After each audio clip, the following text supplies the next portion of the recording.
Hi, welcome back to my YouTube channel for Leafy Couture Flower School. Flowering on together. So this interview, I've been really nervous about it. It was fantastic to do. I have been a huge fan of this lady for such a long time, and I met her a few years ago, and just amazing. I have probably every book she's ever done, and most florists that I know own one of those books, and amazing pioneer in the floral world. So here is my interview with the one and only Paula Pryke.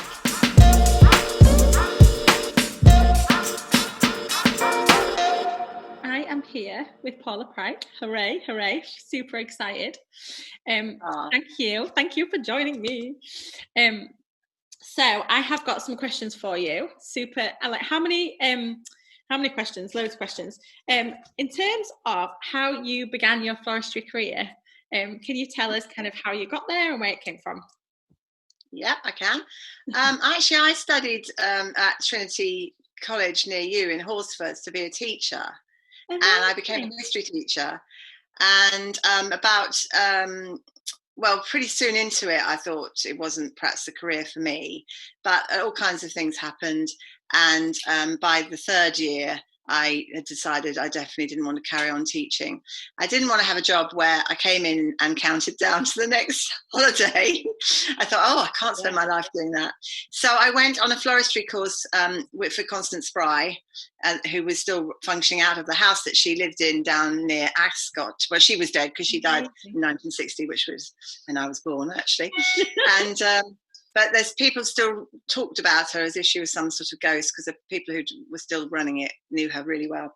So, and then I really loved it. And then I just spent my holidays sort of doing everything I could to teach myself floristry. And then I realised that I needed to do an apprenticeship to get on a Sitting Guilds course. So I found a teaching job 3 days a week, and I worked in a basement 3 days a week, and that was a very interesting experience in my life, because I worked at the Italia Conte Stage School for 3 days a week teaching history, and then 3 days a week I was in a shop with about 14 or 15 people cleaning buckets, as you know, and wearing a tabard, and where people actually talk down to you. So it taught me a lot about how different people respect or don't respect people. So it's interesting in that respect as well. Amazing. I didn't realise you lived in Yorkshire for 3 years. Amazing. Yay. Yeah, 4 actually. Yeah.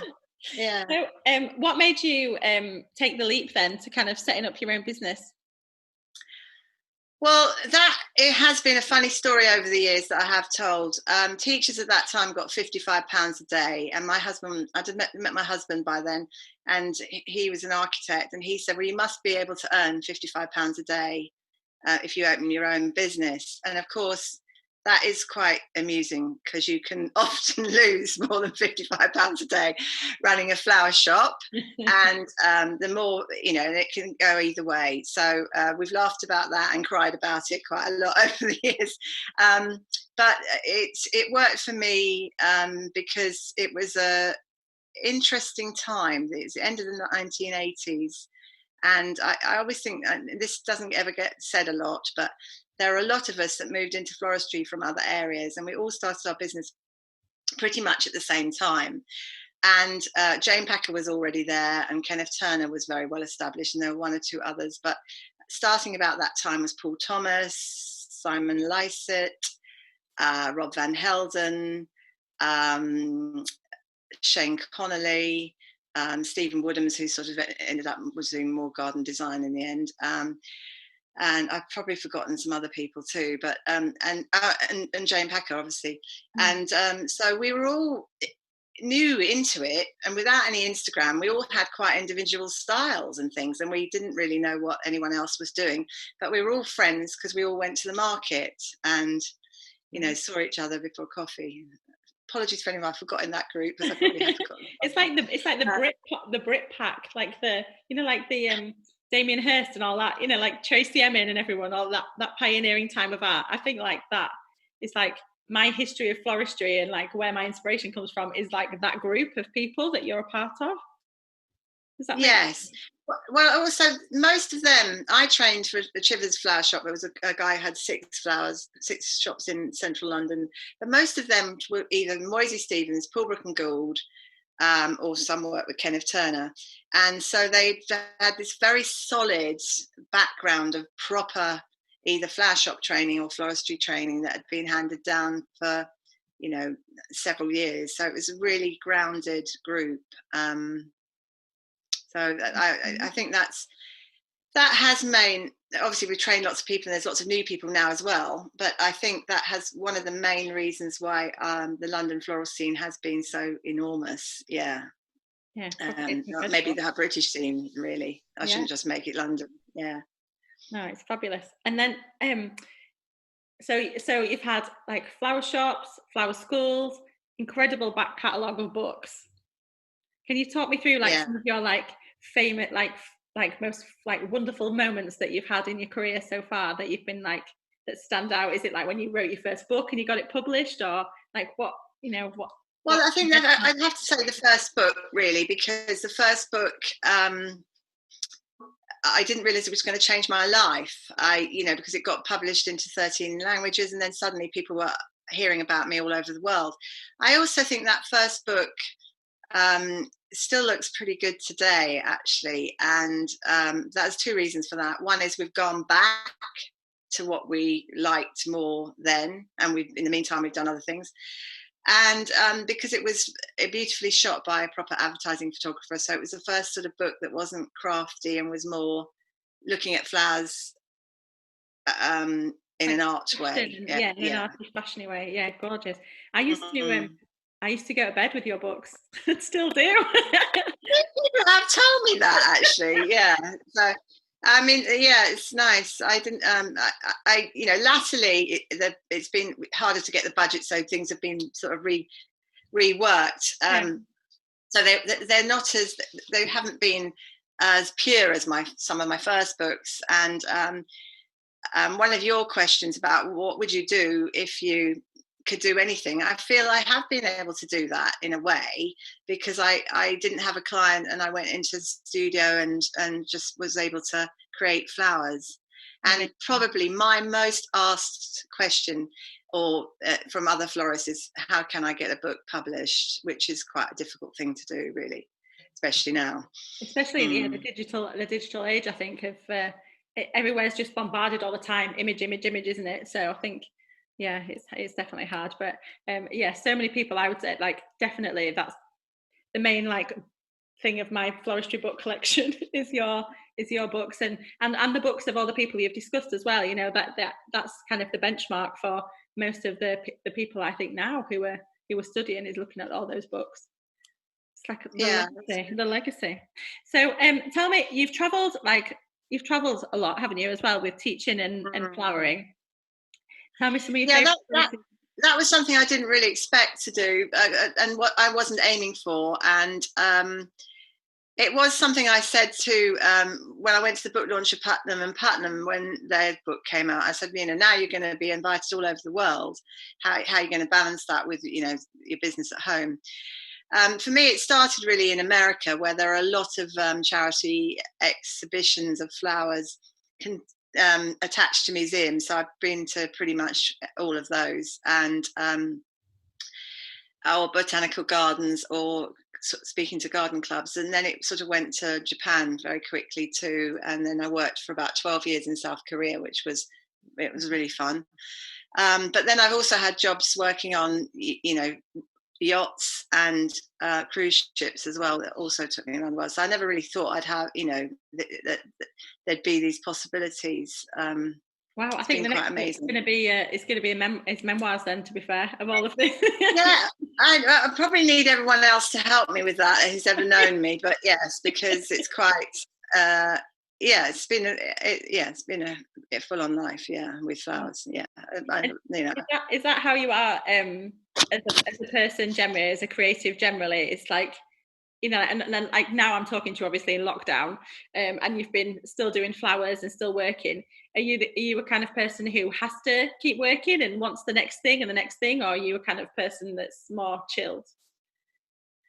No, I definitely like to keep active, and I think we might all have to be quite creative about what we do with our businesses going forward. I mean, I think to stop like suddenly like that for lots of us, whatever your overheads, whatever your situation, was quite scary. And obviously, we shut down just after Mother's Day here. Then we had International Mother's Day, and we've all got some clients that still want to send flowers. So it's been managing that, and obviously there's been births, birthdays, anniversaries, and of course, florists are always very important for sympathy as well, aren't they? So. Mm. I think that's what this lockdown time has taught me as well, is that people still do want flowers for celebrations and commiserations, and it's coming back to the heart of it, isn't it? Yes, I think so. And I think that's what always surprised me, even through other recessions, that, and obviously the party scene is going to be put on hold for a while, but these things, do still come on, don't they? And sometimes they take on a bigger meaning because you can't do the other things. Yeah. Absolutely. Yeah, I think most of my clients who have postponed to next year have said it's fine, it just gives me more budget to save up for flowers. They want more flowers, so they're going to go for it even more. Yes, I think they'll have that effect. I know some people find it quite stressful arranging a wedding, and therefore the thought of it going on for longer before they can actually have it is quite, worrying. But yeah, it's going to be a very busy year next year, isn't it? But there are years. I started my wedding flower book in 2013. That was the year we were shooting it, and there weren't that many weddings that year. I don't know if that was because it was 2013 or there was some other reason going on, but some years are much busier than other years, aren't they? Yeah, I think so. It's like feast or famine, and the way like bank holidays go and all that kind of thing can change stuff. So so tell me, you're based at the moment in what part of the world? In London. Yeah, where do you live? Where do you live? I live out of London. I live in Suffolk, near Cambridge, really, or the nearest town's Newmarket, the racing town. Yeah. So in terms of like before lockdown, like describe your kind of typical week. How was your week kind of work? Well, didn't spend a lot of time in London, and haven't for some time. So I mostly work from home. So it hasn't really changed that much. In fact, I've been busier making flowers because I've been doing it from home and trying to get. I've either been sending them by parcel force or through other delivery channels, or trying to persuade florists in remote parts of the country to do a bouquet for one of my clients. I've spent a lot of time doing that, and I've met some really lovely people through that, and it just reminds me what a lovely little flower tribe it is, really, and everyone tries to help each other and things like that. So but I mean, I mostly work on the presentations, the buying of flowers, and obviously quoting and things like that, and going to meetings and that side of it. So less on the sort of less with the flowers, which is a sad thing. And I think this has definitely shown me that whatever happens next, I want to keep more flowers in my daily life. Yeah.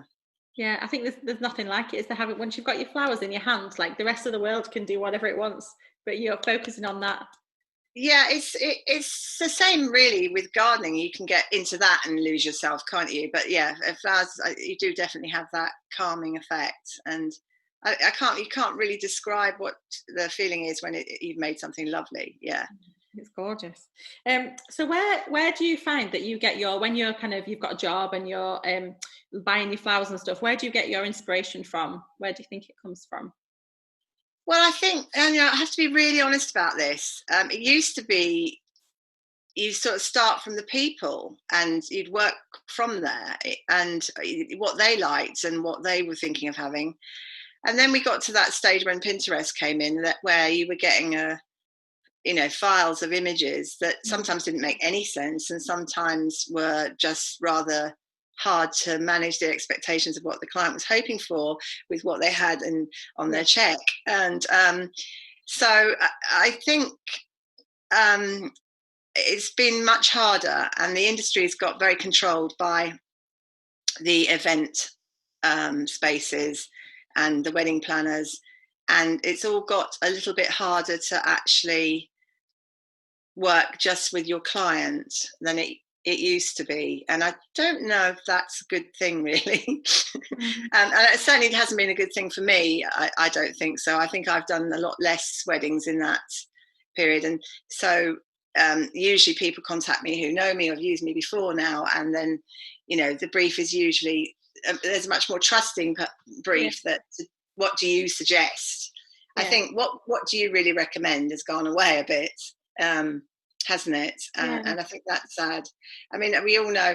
I mean, it was only a funeral tribute actually that I did the other week, but I didn't. I said I'm not taking any brief on it, so I picked all my favourite flowers and thought, yeah, it's the best one I've made. Yeah, you know what I mean. So I think that's the problem, isn't it? When people are looking for a visual image to give you, and you're a visual person anyway. Absolutely, I totally agree with that, and I think this time has made me realise that more than ever, when I've been getting combinations, because I can buy what I want and I'm choosing combinations, and I'm not being dictated to by some image that's been brought to me as well. I think that's so true, and I think I'm definitely going to go back with a bit more confidence. And when I'm quoting now of let's do this or let's do that, and let's do things that represent you. Do you really want that? Does that represent you? That random picture you found on the internet? I think, Yeah, I think it should be with a wedding. It should be interpreting someone's dream, shouldn't it? And getting it to whatever you can for whatever budget they have. I'm working on a presentation for something in July, and it's that look that's very fashionable now that everything's a bit dried. And I'm thinking, look, we've been locked up for 3 months. If we come out to go to something, we don't want to see dried flowers, do we? We want to see beautiful June flowers, but how do I communicate that? Because it also, a lot of the pictures that they've chosen are things like status, and you think, oh, that will smell nice too. It's a no-brainer on all sides to me. But someone's thought of, this is the look we've got to go for because this is a look that's fashionable. Yeah. I think I think we have to, as florists, command that attention. No, this is what you want. People will want to smell amazing flowers. They will want that hit. That I do struggle with the dried flowers thing at the moment, because it's really not me. I like dead, drying beigey tones. I really struggle with it. But it's I can't do it. I can't do it. It was sort of getting some traction, but maybe after this period it won't. I don't know. But it was some. I saw some people talking about, hey, we're going to have dried flowers in our shop, and they're thinking about 25 years ago I had a basement full of them. Yeah, that's it. What goes around comes around, doesn't it? But it did disappear sort of totally off the scene, didn't it, for a long time? I did like some of the bright stuff where it's been sprayed or dyed, but again, the environmental aspects of that aren't brilliant. But then I just love colour, so a bit hard. Yeah. It's I don't know. So what was I going to ask you next? I've got so many questions. So if you could choose one flower today that would be your flower that somebody could drop a wrap of flowers off or cut them from their garden, what would it be today? So we're in May, aren't we? End of May. Well, it's peonies really this time. I mean, all the garden roses, but I'd really say normally garden roses are June, aren't they? So it would be peonies. I mean, or possibly poppies. Poppies are hard ones to use, but it's always beautiful to get some. Yeah, they're gorgeous. I've got some beautiful English peonies that we're working with at the moment. I don't want to give them out. When people are coming to pick them up, I'm like, yeah. I see you had some pretty amazing lupins as well, and that's another sort of really nostalgic flower, or Chelsea flower show flower, isn't it? That they smell. I did not realise how good they smell, but I can't stop smelling them. They smell amazing. Oh wow, yeah. I love it. But they're growing, because we're growing. My parents are growing for me, so they're growing lupins, sweet rocket, and tons of dahlia are all ready to go in the ground. So, oh wow. Yeah. Because I've been getting local flowers. I mean, sweet rocket's something I hadn't really contemplated that much, but it lasts really well, doesn't it? And it does. And it's got that nice floaty movement. And the stuff I've got in today has got a bit of lilac to it. It's gorgeous. Yeah, I've had some of that. Yeah. Yeah, I think it's just there's always just different combinations, aren't they? Well, I think that's the magic of working with flowers, isn't it? The different combinations every week, and the changing seasons, and everything about it, really. Yeah, it's the best. I love it. So what else? So what's your future plans, regardless of the lockdown? Forget that. What are you thinking? Like the Paula Pryke Empire. What's your Well, what's in recent years, I've done a bit more garden design and a bit of interior design actually as well, and I've really enjoyed that. So I was thinking of planning that I was going to be doing a bit more of that this year, which is on hold at the moment. But obviously, I want to get back to the flowers and want to get back to working again with clients and doing parties and yeah. all that stuff and weddings. Yeah. Mm. But I that definitely have enjoyed. Maybe it's something to do with getting older, but garden design and gardening more. Yeah. I think it must be transferable skills though, like the textures, the colours, the shapes, the way you make people feel in that space. Yes. Yeah. I mean, it is, and well, I always think that the difference between um, sort of very good floristry and exceptional floristry is that it makes your heart flutter that you have that you look at it again and you think, wow, that is really beautiful. And someone asked me my questions about how to make something exceptional when people's expectations are so high, and I think it's just be true to yourself actually, and make things that you really think are really beautiful, but obviously into the budget and everything. Yeah. But I mean, that's another problem that floristry suffers from sometimes. But yeah, and like you say, be more, say no. I'm not going to do that, or that's not enough money, or Yeah. I say yeah, that too. I yeah, do think that that's massive. That is massive, for you to say it is being true to you. And I think that's it. I think flowers give off, like, I'm not like hippie, trippy, whatever, but I think they give off that energy, that hit, don't they? Of that, like, and yes, if you don't get that working with something, your client's not going to get that. So I think no. that is true. And that's how you can make it super, super wow. Mm. Definitely, for sure. Well, Shane Connolly has a very different style to me, and before we knew exactly what everyone did every day, I remember we had conversations, and he said, "Oh, someone would bring me a picture from your book and say, 'Can you make me this?' And he'd say, 'No, go and ask Paula.'" Yeah. you know, Yeah. um, but now it's all a bit more transferable, isn't it? And obviously, I suppose as well with this excessive use of flowers with flower walls and so many flowers you can't even see the flowers. Mm. Um, a lot of that was getting a bit the samey looking, really. I think so. I think I'm certainly attracted to the florists that you can actually see the flowers, if you know what I mean. You can Yeah. still there's room for the butterflies, etc., etc. And it's not Yeah. Yeah. just completely over the top. Yeah. I think Mm. as well, in terms of using the seasonal flowers, I think that's a massive thing as well, isn't it? For the same, because if you're a florist and you're attracted to using what's in season, it's going to keep you more creative, and you are going to get that beauty. Whereas if you're just using whatever, because if they brought your clients brought you a picture of certain roses and certain hydrangea, and it's the same thing again and again and again, you Yeah. know, in I whatever. think that, I mean, I don't want to, put people down, but obviously a lot of people had template flower websites made with generic arrangements from, you know, wherever, Yeah, and or even their own, but using florist flowers, so to speak. And I mean, florist flowers are important. I always think when I go to Alstroemeria show, that a lot of the flowers that are at the Alstroemeria show would not make Instagram. But personally, there's some of my favourites, like gerberas, don't seem to feature that much. mm. Lilies actually don't. I suppose orchids do.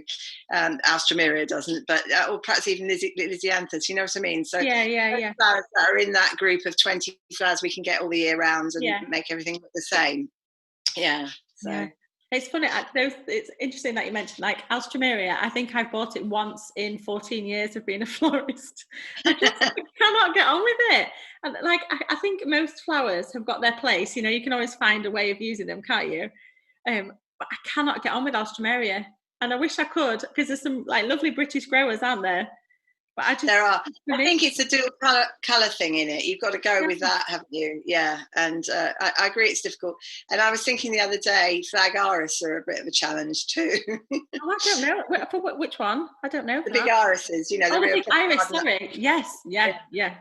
Yeah, Yeah. iris is a funny one. It is the colour tones, isn't it? It's the colour tones and the shape's quite tricky as well, isn't it? Yeah. But then it's It's nice. lovely in big arrangements, but yeah. Funny. Mm. So in terms of, if I ask like quickly, like what are your like three favorite achievements that you've done in your like 30-year amazing career?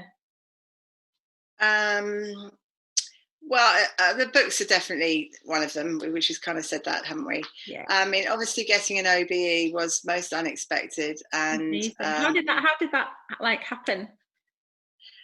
well, I don't really totally know how the process goes about, but I was told by Savid Javid at the time that it was for my contribution to overseas, for floristry, not just in the UK, but overseas. Amazing.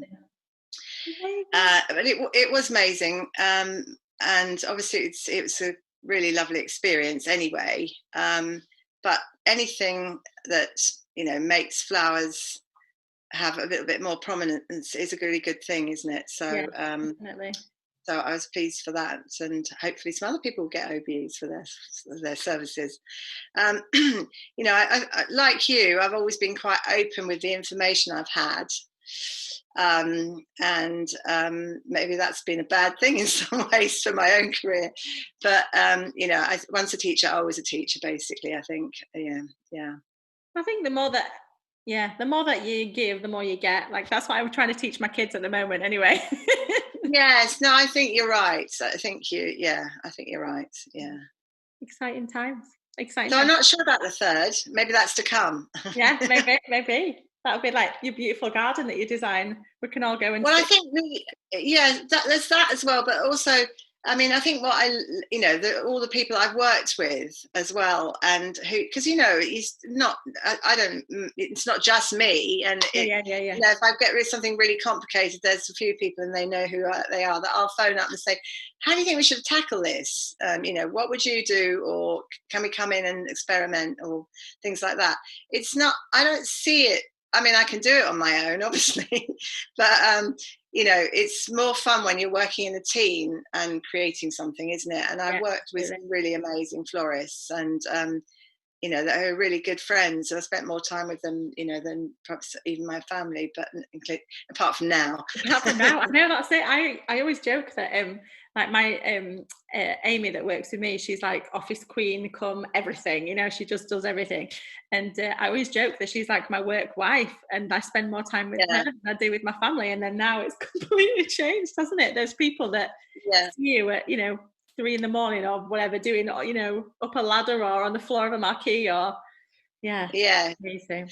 It was really brought home to me because we sadly lost a young member of staff who'd worked for us for 8 years some time ago, and everyone that ever knew her, because 8 years is quite a long period to be in the flower business, as you know, came in to help make the flowers for her funeral. And it's suddenly then you think, wow, there's nothing like the amount of time that I spent with these people, and how well they know me and how well I know them. So thanks to all those people, if you're listening, who helped. Yay. A random question, what is your snack of choice when you're working? Well, if I'm in London, it's definitely something from Gail's Bakery, but if I was in your part of the world, I'd want to get something from Betty's. Yay! So probably be with you, wouldn't it? Yeah. Is that what you're going to say? That's an invite. That is an invite. Get up to Yorkshire, get to Betty's when it's open again. Yeah. I mean, certainly a good latte, and anything from Gail's is lovely. So cool, brilliant. Oh, fabulous. I think so if you were, last question and then I'll let you go, if you were giving advice to people who are starting out now, what would you advise them? Don't do it. Well, there's always been people who've come to work for me, and for various reasons, that they're not going to have a long-term career in floristry. They haven't got the tenacity for it, perhaps sometimes. or they have circumstances that mean that they want to live a 9-to-5 life or whatever. And some of those have gone on to make very successful careers in related industries. But I think it's going to be difficult for a while, because really people want to work on events and weddings. And that's going to be difficult for that to come back. And maybe with all the cancelled weddings, it might be that everyone's really, really busy next year. I don't know. I think it's very difficult to have a flower shop, and I only really see the flower shop side surviving if you've got a sort of you're a concession in somewhere else that's drawing in people, or you're having a cafe on the side or something like that. I think in this country particularly, there's been too many disruptors in the gift market now that we could all name, and some have got very big budgets and can afford to put adverts on the buses in London and things like that. And it's very difficult for people to compete in that kind of market, isn't it? But I think there's still going to be the need for the independent shop or the independent florist, event florist. As we're seeing, a resurgence in small businesses at the moment, aren't we? Yeah, I think it'd be. But I think definitely it's, I can't imagine doing any other job now, but it's definitely not 9-to-5, you're right. So don't do it if you're not 9-to-5. And no, I feel immensely privileged to have found something that I love doing, like you do. And, it's not, as my husband said, I'd do it if I won the lottery, but I don't do the lottery, so it's not going to happen. But, it's one of those things, isn't it? That, it's like a vocation. Yes, definitely. Yeah, it is. It's a call to flowers, unfortunately or fortunately, it is. Yeah, it is, definitely. Well, thank you. Awesome. Been really lovely speaking to you, as always. You too. Thank you. Okay. Right, I shall say goodbye. Thank you so much. Okay. Yay. Take care. Stay well and keep creative. Oh, yeah, absolutely. Yeah.